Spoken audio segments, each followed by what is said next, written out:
Hi dear students, ഏവർക്കും ടോസ് അക്കാഡമിയുടെ ഓൺലൈൻ ക്ലാസ്സുകളിലേക്ക് സ്വാഗതം. ഇന്നത്തെ ക്ലാസ്സിൽ നമ്മളൊരു 50 ഡേയ്സ് സ്റ്റഡി പ്ലാനും അതുപോലെ കേട്ടഡ് സോഷ്യൽ സയൻസ് കാറ്റഗറി 2വിൻ്റെ സിലബസ് അനാലിസിസും മാറി വരുന്ന എക്സാം പാറ്റേൺസിനെ കുറിച്ചിട്ടുമാണ്. അപ്പോൾ ഏവർക്കും ക്ലാസ്സുകളിലേക്ക് സ്വാഗതം. സോഷ്യൽ സയൻസ് കേട്ടഡ് കാറ്റഗറി 2വിൻ്റെ സിലബസിൽ 5 യൂണിറ്റുകളാണ് ഉൾപ്പെട്ടിട്ടുള്ളത്. History, geography, economics, political science, social science, pedagogy എന്നിവയാണ്. അതിൽ ഓരോ യൂണിറ്റിലും റിപ്പീറ്റായിട്ട് വരുന്ന ക്വസ്റ്റ്യൻസ് നമുക്കൊന്ന് നോക്കാം. ഫസ്റ്റ് യൂണിറ്റ് എന്ന് പറയുന്നത് ഹിസ്റ്ററി ആണ്. ഹിസ്റ്ററിയിൽ നിന്നും 12 ക്വസ്റ്റ്യൻസ് ആണ് വരുന്നത്. ഹിസ്റ്ററിയിൽ ഇമ്പോർട്ടൻ്റ് കൊടുത്ത് പഠിച്ചു പോകേണ്ട പോർഷൻസ് എന്ന് പറയുന്നത് സ്റ്റോൺ ഏജ്, അതുപോലെ സിവിലൈസേഷൻ. ദെൻ പിന്നെ വരാൻ സാധ്യതയുള്ള ഏരിയ എന്ന് പറയുന്നത് social reform movements of India ആണ്. എല്ലാ വർഷവും ചോദിക്കാറുള്ള സ്ഥിരം ക്വസ്റ്റ്യൻസ് ആണിതൊക്കെ. അതുപോലെ കേരള നവോത്ഥാനം നമുക്ക് എക്സ്പെക്റ്റ് ചെയ്യാവുന്ന ഒരു ഏരിയ ആണ്. കേരള നവോത്ഥാനവും നവോത്ഥാന നായകന്മാരെ കുറിച്ചിട്ടുമുള്ള ക്വസ്റ്റ്യൻസ്.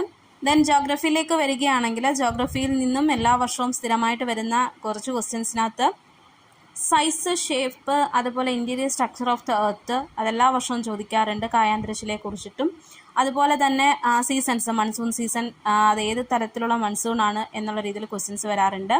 പിന്നെ നമുക്ക് മാപ്പുകളെ കുറിച്ചിട്ട്, അപ്പോൾ ധരാതലീയ ഭൂപടങ്ങളൊക്കെ ഈ കഴിഞ്ഞ എക്സാമിന് കൂടി ചോദിച്ചിട്ടുള്ളതാണ്. പിന്നെ ക്ലൈമറ്റ്, അതുപോലെ ഇന്ത്യ, റിസോഴ്സ്, അഗ്രികൾച്ചർ, ഇൻഡസ്ട്രി, അതുപോലെ കേരള, ദെൻ എൻവയോൺമെൻറ്റ് പ്രോബ്ലംസ്, അതൊക്കെ തന്നെ റിപ്പീറ്റായിട്ട് വരുന്ന ഏരിയാസാണ്. ഇനി ഇക്കണോമിക്സിലേക്ക് പോവുകയാണെങ്കിൽ ഇക്കണോമിക്സിൽ നിന്നും എപ്പോഴും ക്വസ്റ്റ്യൻസിനകത്ത് വരാൻ സാധ്യതയുള്ളതെന്ന് പറയുന്നത് മണി ആൻഡ് ബാങ്കിങ്ങിൽ നിന്നുമുള്ള ക്വസ്റ്റ്യൻസ് വരാറുണ്ട്. അപ്പോൾ ഇക്കണോമിക്സിൽ മൊത്തത്തിൽ 8 ക്വസ്റ്റ്യൻസ് ആണ് വരുന്നത്. അതിനു മുമ്പുള്ള ജോഗ്രഫിയിൽ നിന്നും 12 ക്വസ്റ്റ്യൻസ് ആണ് വരുന്നത്.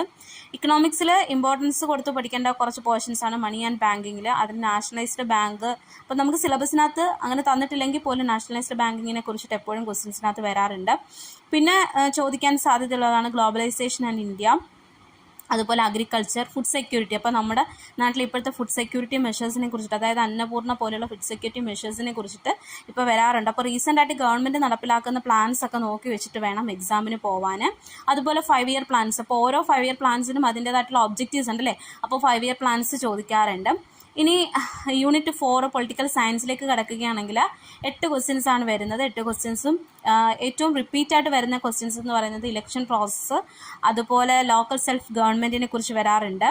ദെൻ പീപ്പിൾ, സ്റ്റേറ്റ് ആൻഡ് ഗവൺമെൻറ്റിൽ നിന്നും നമുക്ക് അപ്പർ ഹൗസിൻ്റെ, ലോവർ ഹൗസിൻ്റെ, അതുപോലെ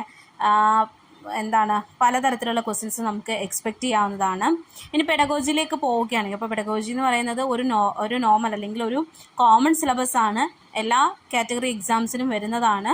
അപ്പോൾ സോഷ്യൽ സയൻസിൻ്റെ കാറ്റഗറി 2വിൻ്റെ കേസിൽ എടുക്കുകയാണെന്നുണ്ടെങ്കിൽ പെഡഗോജിയിൽ നിന്നും വരാൻ സാധ്യതയുള്ള ക്വസ്റ്റ്യൻസ് എന്ന് പറയുന്നത് type of learners and requirements of learning, അതുപോലെ learning resource, co-curriculum activities, methods, approach, techniques and instructions, then modern instructional strategies ഒക്കെ വരാറുണ്ട്. ദെൻ നാഷണൽ ഗോൾസ്, മിഷൻസ്, അങ്ങനെ തുടങ്ങി ഏകദേശം 20 ക്വസ്റ്റ്യൻസ് നമുക്ക് ഈ ഒരു ഏരിയയിൽ നിന്നും എക്സ്പെക്റ്റ് ചെയ്യാവുന്നതാണ്. അപ്പോൾ പെഡഗോജിയിൽ ഇപ്പോൾ റീസെൻ്റ് ആയിട്ട്, അതായത് സിലബസിൽ ഉൾപ്പെട്ടിട്ടില്ലെങ്കിൽ റീസെൻ്റ് ആയിട്ട് വരുന്ന കുറച്ച് ഏരിയാസ് എടുക്കുകയാണെങ്കിൽ കൈറ്റ്, അതുപോലെ വിക്ടേഴ്സ് ചാനലിനെ കുറിച്ചിട്ട്, ദെൻ സമഗ്ര പദ്ധതികൾ, അപ്പോൾ ഗവൺമെൻറ് നടപ്പിലാക്കുന്ന എഡ്യൂക്കേഷൻ പദ്ധതികളെ കുറിച്ചിട്ടും, അതുപോലെ തന്നെ ഇന്നോവേറ്റീവ് ആയിട്ടുള്ള നമ്മുടെ ടീച്ചിങ് മെത്തേഡ്സിനെ കുറിച്ചിട്ടും ഒക്കെ വരാറുണ്ട്. അതുപോലെ തന്നെ ചില സെമിനാർസിനെ കുറിച്ചിട്ടും ഒക്കെ, അതായത് സെമിനാർ എന്താണ്, അങ്ങനെയുള്ള ക്വസ്റ്റ്യൻസും ഈ ഒരു സോഷ്യൽ സയൻസ് പെഡഗോജിയിൽ നിന്നും വരാൻ സാധ്യതയുണ്ട്. അപ്പം ആ വിധത്തിലും പഠിച്ചിട്ട് വേണം പോവാൻ. സോ ഇനി നമുക്കൊരു സ്റ്റഡി പ്ലാൻ വെക്കുക, അതായത് നമ്മുടെ കയ്യിലുള്ള ദിവസങ്ങൾ, നമുക്ക് അവൈലബിൾ ആയിട്ടുള്ള ദിവസങ്ങളെ എങ്ങനെ ഫലവത്തായിട്ടുള്ള രീതിയിൽ വിനിയോഗിക്കാം എന്നതിൻ്റെ അടിസ്ഥാനത്തിൽ ഒരു വ്യക്തമായ സ്റ്റഡി പ്ലാനോടുകൂടി വേണം പഠിച്ചു തുടങ്ങാൻ. അപ്പോൾ ആദ്യത്തെ 1-2 ആഴ്ചയെന്ന് പറയുന്നത് നമ്മൾ എക്സാം പാറ്റേണും സിലബസും നന്നായിട്ട് മനസ്സിലാക്കാൻ വേണ്ടിയിട്ട് ചിലവാക്കേണ്ട സമയമാണ്. അപ്പോൾ ഡേ 1 to 3 എന്ന് പറയുന്നത് എക്സാം പാറ്റേണും അതുപോലെ നമുക്ക് സിലബസ് എന്തൊക്കെയാണ് വേണ്ടത്, അതിനകത്ത് ഏതൊക്കെ പോർഷൻസ് തുടങ്ങണം എന്നുള്ളതിനെ കുറിച്ചിട്ടൊക്കെ ഒരു ഐഡിയ ഉണ്ടാക്കുക. അതിനുശേഷം 4ാമത്തെ ദിവസം മുതൽ 10ാമത്തെ ദിവസം വരെ നമ്മൾ എന്ത് ചെയ്യണം, സിലബസിനെ മൊത്തത്തിലൊന്ന് ഡിവൈഡ് ചെയ്യണം. അത് നമ്മുടെ കംഫർട്ടിനനുസരിച്ചിട്ട് വേണം ഡിവൈഡ് ചെയ്യാൻ. ഏതാണ് കുറച്ച് പഠിക്കാൻ ഇൻട്രസ്റ്റ് ഉള്ളത്, അതുപോലെ നിങ്ങൾക്ക് തീരെ പഠിക്കാൻ ഇൻട്രസ്റ്റ് ഇല്ലാത്തത്, അങ്ങനെ രീതിയിൽ കാറ്റഗറൈസ് ചെയ്ത് വേണം എപ്പോഴും പഠിച്ചു പോകാൻ. അതിന് ശേഷം ചെയ്യേണ്ട ഒരു കാര്യം എന്ന് പറയുന്നത് നമുക്കുണ്ടാകുന്ന റിസോഴ്സുകൾ, നമുക്കുള്ള റിസോഴ്സുകളെ ഏതൊക്കെയാണെന്നൊന്ന് തിരിച്ചറിയണം. അതായത് ഇപ്പോൾ ബുക്സ് ഉണ്ടായിരിക്കും ചിലരുടെ കയ്യിൽ, അല്ലെങ്കിൽ പലരും കോച്ചിങ്ങിനൊക്കെ ജോയിൻ ചെയ്തവരുണ്ടായിരിക്കാം, അതുപോലെ സ്റ്റഡി മെറ്റീരിയൽസ് ഉള്ളവരുണ്ടായിരിക്കാം. അപ്പോൾ ഇത്തരത്തിൽ പറയുകയാണെങ്കിൽ ഈ സോഷ്യൽ സയൻസ് സിലബസിൻ്റെയൊക്കെ സ്റ്റഡി മെറ്റീരിയൽസ് നമുക്ക് അവൈലബിൾ ആണെങ്കിൽ പോലും കറക്റ്റ് എക്സാമിന് ആവശ്യമായത് നിങ്ങൾക്ക് കിട്ടണമെന്നില്ല അല്ലേ. അപ്പോൾ അതിനൊക്കെ വേണ്ടിയിട്ട് നിങ്ങൾ ഉറപ്പായിട്ടും ടോസ് അക്കാഡമിയിലേക്ക് ജോയിൻ ചെയ്യണമെന്ന് തന്നെ ഞാൻ പറയുകയുള്ളൂ.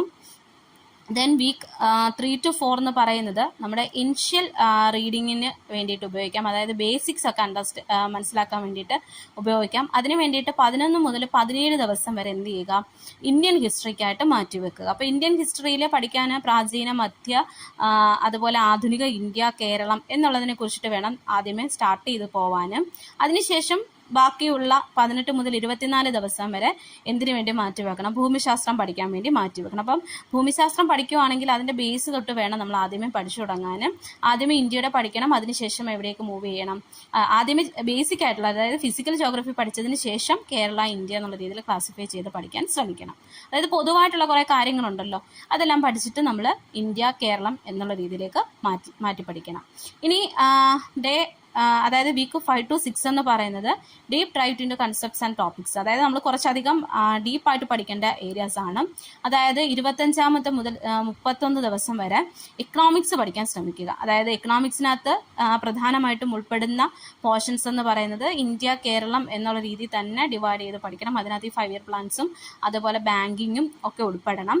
അതിനുശേഷം 32 മുതൽ 38 ദിവസം വരെ സിവിക്സിന് വേണ്ടി മാറ്റിവെക്കുക. സിവിക്സ് എന്ന് പറയുമ്പോൾ അതിനകത്ത് കോൺസ്റ്റിറ്റ്യൂഷൻ വരാറുണ്ട്, ഭരണഘടന വരാറുണ്ട്, അതുപോലെ പൊളിറ്റിക്കൽ സയൻസ് ഉൾപ്പെടാറുണ്ട്, പിന്നെ ഗവൺമെൻറ്, ഇന്ത്യ, കേരളം, അതായത് പഞ്ചായത്ത് രാജ്, ഇലക്ഷൻ, അതെല്ലാം വരാറുണ്ടല്ലോ, ജനാധിപത്യം, ഇതെല്ലാം ഉൾപ്പെടുന്നതാണല്ലോ സിവിക്സ്. അപ്പോൾ അതെല്ലാം ഒന്ന് പഠിക്കാൻ വേണ്ടി മാറ്റിവെക്കണം. അതിനുശേഷം അവസാനത്തെ വീക്ക്, അതായത് 7 to 8 വീക്ക് എന്ന് പറയുന്നത് റിവിഷനും മോക്ക് ടെസ്റ്റിനും വേണ്ടി മാറ്റിവെക്കണം. അപ്പം 39 മുതൽ 45 ദിവസം വരെ നമ്മൾ ടോപ്പിക്സ് കവർ ചെയ്തിട്ടുണ്ടല്ലോ, ആ ടോപ്പിക്സെല്ലാം നമ്മൾ എന്ത് ചെയ്യണം, ഒന്ന് റിവൈസ് ചെയ്യണം. അതിനുള്ളിൽ നിങ്ങൾക്ക് എന്തെങ്കിലും ഡൗട്ട്സ് ഉണ്ടെങ്കിൽ ആ ഡൗട്ട്സിനെയൊക്കെ ഒന്ന് ക്ലാരിഫൈ ചെയ്യണം. ഇനി നമ്മൾ ചെയ്യേണ്ട ഒരു കാര്യം, നമുക്ക് ഏതൊരു ടോപ്പിക് എടുക്കുകയാണെങ്കിലും അതിൽ നമുക്ക് ചില പോയിന്റ്സ് വീക്ക് ആയിരിക്കും അല്ലേ. നമ്മുടെ വീക്ക് ഏരിയാസ് ഏതൊക്കെയാണെന്നുള്ളതൊന്ന് നോക്കി വെക്കുക. അതിനുശേഷം 46 മുതൽ 50 ദിവസം മുതൽ നിങ്ങൾ ചെയ്യേണ്ടത് കുറച്ച് ഡെഡിക്കേഷനോട് കൂടി തന്നെ ഇരിക്കണം. കാരണം ഇനി കുറച്ച് ദിവസം കൂടിയുള്ളൂ നമുക്ക് എക്സാം അറ്റൻഡ് ചെയ്യാൻ വേണ്ടിയിട്ടുള്ളത്. അപ്പോൾ പ്രീവിയസ് ഇയർ ക്വസ്റ്റ്യൻ പേപ്പേഴ്സ് എടുത്തൊന്ന് വർക്കൗട്ട് ചെയ്യണം. പ്രീവിയസ് ഇയർ ക്വസ്റ്റ്യൻ പേപ്പേഴ്സ് എടുത്ത് വർക്കൗട്ട് ചെയ്യുന്നതിനോടൊപ്പം തന്നെ മോക്ക് ടെസ്റ്റുകൾ അറ്റൻഡ് ചെയ്യണം. നമ്മുടെ ഓരോ പെർഫോമൻസും, അതായത് ഓരോ മോക്ക് ടെസ്റ്റിലും നമ്മുടെ പെർഫോമൻസിനെ ഇവാലുവേറ്റ് ചെയ്യണം. അങ്ങനെയുള്ള കാര്യങ്ങളാണ്. നമ്മുടെ പെർഫോമൻസിനെ ഇവാലുവേറ്റ് ചെയ്യാൻ വേണ്ടിയിട്ട് ലാസ്റ്റ് ഡേയ്സ് മാറ്റി വെക്കാം. ഇപ്പോൾ നിങ്ങളൊരു കോച്ചിങ്ങിൽ ജോയിൻ ചെയ്യണം, അതായത് ടോസ് അക്കാഡമിയിലേക്ക് ജോയിൻ ചെയ്യുകയാണെങ്കിൽ ഓരോ വീക്കും നമ്മൾ പോർഷൻസ് കൊടുക്കും. അതിനുശേഷം നെക്സ്റ്റ് വീക്ക് അതിൻ്റെ വീക്ക്ലി ടെസ്റ്റ് നടത്താറുണ്ട്. അപ്പോൾ ടോസ് അക്കാഡമിയിൽ നിന്നും വിജയിച്ചിറങ്ങുന്ന ഓരോ സ്റ്റുഡൻസും പറയാറുണ്ട് അവർക്ക് ഈ ഒരു മോക്ക് ടെസ്റ്റ് കാരണമാണ് എക്സാം ക്ലിയർ ചെയ്തതെന്നുള്ളത്. അതായത് മോക്ക് ടെസ്റ്റ് വളരെ ഇമ്പോർട്ടൻ്റ് ആയിട്ടുള്ള ഒരു റോളാണ് ഈ ഒരു കോമ്പറ്റേറ്റീവ് എക്സാംസിൽ വഹിക്കുന്നത്. ഇനി കുറച്ച് ടിപ്സ് പറഞ്ഞു തരാം. അതായത് ഒരു കൺസിസ്റ്റൻസി ഉണ്ടായിരിക്കണം. നമ്മളൊരു സ്റ്റഡി പ്ലാൻ തയ്യാറാക്കി ഒരു ഷെഡ്യൂൾ ചെയ്തിട്ട് അത് കൺസിസ്റ്റൻ്റ് ആയിരിക്കണം, ഒരു സ്ഥിരത ഉണ്ടാവണം അല്ലേ. ഇപ്പോൾ നമ്മൾ ഇന്ന് പഠിച്ചു, നാളെ പഠിക്കുന്നില്ല, പിന്നെ മറ്റന്നാൾ പഠിക്കുന്നില്ല, പിന്നെ നമുക്ക് തോന്നുന്ന ഒരു ടൈമിലേക്ക് പഠനം മാറ്റി വെക്കരുത്. നമ്മുടെ ഒരു വ്യക്തമായ ഷെഡ്യൂൾ ഉണ്ടെങ്കിൽ അതിനകത്ത് നമ്മൾ ഉറച്ച് നിൽക്കണം. അതുപോലെ റെഗുലർ ആയിട്ട് പ്രാക്ടീസ് ചെയ്യണം. സ്ഥിരമായിട്ട് വർക്കൗട്ട് ചെയ്തെങ്കിൽ മാത്രമേ എക്സാംസ് ക്ലിയർ ചെയ്യാൻ പറ്റുകയുള്ളൂ. ദെൻ റിവിഷൻ എന്ന് പറയുന്നത് വളരെ ഇമ്പോർട്ടൻ്റ് ആയിട്ടുള്ളൊരു കാര്യമാണ്. നമ്മൾ എന്താണോ പഠിച്ചത് അതിനെ നമ്മൾ എന്ത് ചെയ്യണം, റിവൈസ് ചെയ്ത് പഠിക്കാൻ ശ്രമിക്കണം. അതുപോലെ തന്നെ നമ്മൾ ഹെൽത്തി ആയിട്ടിരിക്കാൻ എപ്പോഴും ശ്രദ്ധിക്കുക. കാരണം ഇപ്പോൾ പ്രത്യേകിച്ചും ക്ലൈമറ്റ്, അതുപോലെ നമുക്ക് ഒരുപാട് ബുദ്ധിമുട്ടുകൾ ഉണ്ടാകും അല്ലേ, ഈ ഒരു ക്ലൈമറ്റൊക്കെ എന്ന് പറയുന്നത്. പക്ഷേ ആ ഒരു ക്ലൈമറ്റിലൊക്കെ നമ്മൾ ഈ ഒരു സിറ്റുവേഷൻസിന് അനുസരിച്ചിട്ടുള്ള ഫുഡ് ഹാബിറ്റ്സും അതുപോലെ റൊട്ടീനും ഒക്കെ കീപ്പ് ചെയ്ത് എപ്പോഴും സ്റ്റഡിയെ മാത്രം കോൺസെൻട്രേറ്റ് ചെയ്തിരിക്കുക. അതുപോലെ പോസിറ്റീവായിട്ടിരിക്കണം അല്ലേ. നിങ്ങളെ തന്നെ എപ്പോഴും ഇടയ്ക്കിടയ്ക്ക് മോട്ടിവേറ്റ് ചെയ്യണം. അതുപോലെ ഈ ഒരു എക്സാമിന് ഒരു റിസൾട്ട് നിങ്ങൾ ഉണ്ടാകും എന്നൊരു ആത്മവിശ്വാസം ഉണ്ടാവുകയും വേണം. സോ ഇത്രയുമാണ് ബേസിക് ആയിട്ടുള്ള ടിപ്സ് എന്നുള്ള രീതിയിൽ പറഞ്ഞു തരാനുള്ളത്. അപ്പം ഒരു എക്സാം പാറ്റേൺ, അതായത് മാറി വരുന്ന എക്സാം പാറ്റേൺ നോക്കുകയാണെങ്കിൽ സ്ഥിരമായിട്ട് ചോദിക്കുന്ന ക്വസ്റ്റ്യൻസ് എല്ലാ വർഷവും സ്ഥിരമായിട്ട് തന്നെ ചോദിക്കാറുണ്ട്. അപ്പോൾ ആ ക്വസ്റ്റ്യൻസ് ഉറപ്പായിട്ടും പഠിച്ചു പോകണം. പിന്നെ നമ്മൾ എക്സ്പെക്ട് ചെയ്യാതെ കയറി വരാവുന്ന ചില ക്വസ്റ്റ്യൻസും ഉണ്ട്. ഇപ്പോൾ ഫോർ എക്സാമ്പിൾ പറയുവാണെന്നുണ്ടെങ്കിൽ പെഡഗോജി എന്നൊക്കെ നമുക്ക് ഇപ്പോഴത്തെ റീസെൻ്റ് ആയിട്ടുള്ള പല കാര്യങ്ങളും കയറി വരും. അപ്പോൾ നിങ്ങളത് ഓരോ വർഷവും മാറി വരുന്ന എഡ്യൂക്കേഷണൽ പാറ്റേൺ അടിസ്ഥാനമാക്കി വേണം പഠിച്ചു പോകാൻ. പിന്നെ ഇപ്പോൾ ഇക്കണോമിക്സിൻ്റെ കേസിലാണെങ്കിൽ പോലും ഇക്കണോമിക്സിലും ഈ പറയുന്ന ഈ ഒരു സിലബസ് ഇറക്കിയ സമയത്തില്ലാത്തൊരു ടോപ്പിക്കാണ് GST എന്നൊക്കെ പറയുന്നത്. അപ്പോൾ GST പോലുള്ള കാര്യങ്ങൾ നമുക്ക് ഇടയ്ക്ക് കയറി വരാൻ സാധ്യതയുണ്ട്, എക്സാമിന് കയറി വരാൻ സാധ്യതയുണ്ട്. ദെൻ പിന്നെ ഒരു കാര്യം എന്ന് പറയുന്നത്, ഇപ്പോൾ ഹിസ്റ്ററി എടുക്കുകയാണെന്നുണ്ടെങ്കിൽ അതിൽ ഓരോ വർഷങ്ങളും ആ വർഷത്തിലെ ആരൊക്കെയാണ് വഹിച്ചിരുന്ന നേതാക്കന്മാർ എന്നുള്ളതിനെ കുറിച്ചിട്ടൊക്കെ ഒന്ന് നോക്കി വെക്കേണ്ട അത്യാവശ്യമാണ്. പിന്നെ ഇപ്പോൾ ജോഗ്രഫിയിലാണെന്നുണ്ടെങ്കിൽ പോലും എൻവയോൺമെൻറ്റൽ പ്രോബ്ലംസും കൺസർവേറ്റീവ് മെഷേഴ്സും ഓരോ വർഷവും മാറിക്കൊണ്ടിരിക്കുന്ന ഒരു കാര്യമാണ്. അപ്പോൾ അതും നമ്മൾ നോക്കി വെക്കണം. ബാക്കിയൊക്കെ തന്നെ നമുക്ക് സ്ഥിരമായിട്ട് വരുന്ന ക്വസ്റ്റ്യൻസ് വരാൻ സാധ്യതയുള്ളവയാണ്.